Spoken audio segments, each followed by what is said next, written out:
Hello friends, welcome back to my channel. কেমন আছো তোমরা? আশা করছি সবাই অনেক ভালো আছো আর আমিও অনেক ভালো আছি। আর আজকে যাচ্ছি হচ্ছে বিষ্ণুপুর মেলা। তো চলো, আমি একা যাচ্ছি না, আমি যাচ্ছি, মা যাচ্ছে, বোন যাচ্ছে, তারপরে ওখানে আমার বান্ধবীরা আছে, তারপর মাসি আসছে, দিদি আসছে। তো চলো সব কিছু তোমাদের সাথে শেয়ার করবো আর বিষ্ণুপুর মেলাটাও তোমাদের সাথে শেয়ার করবো। যারা যারা দেখুন তারা তারা দেখে নেবে, আর যারা যারা দেখেছো তাদেরকে বলার কিছু নেই। কালকে কালকে যেতে পারিনি, আর পরশু দিন একবার গিয়েছিলাম কিন্তু ভিডিও করা হয়নি। তো যাই হোক,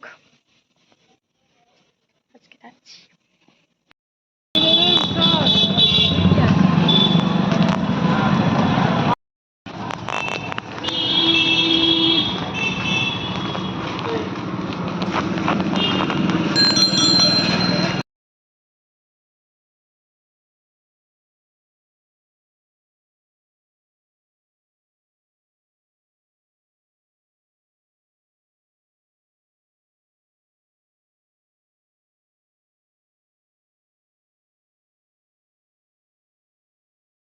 তো ফাইনালি আমাদের মেলা ঘোরা এখন প্রায় কমপ্লিট। এখন ওই একটু দোকানদানি দেখে নেব, কারণ দিনের বেলা তো মানে সব দোকান খুলেছিল কিন্তু রেস্টুরেন্ট এগুলোই শুধু খোলেনি।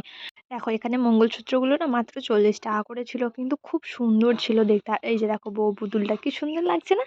আর এখানে হচ্ছে একটা ফুলের দোকান, মানে যেগুলো যেগুলো দেখানো যাবে সেগুলো সেগুলো তোমাদেরকে দেখিয়ে দিলাম আর কি।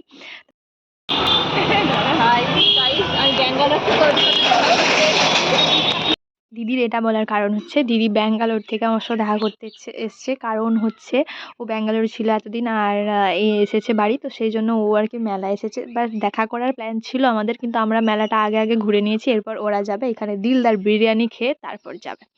তো যাই হোক, দিদিকে এবার টাটা বলার সময় এসে গেছে। এখানে নেহাও এসেছিল, মাসিমণি, দিদি, নেহা এসেছে।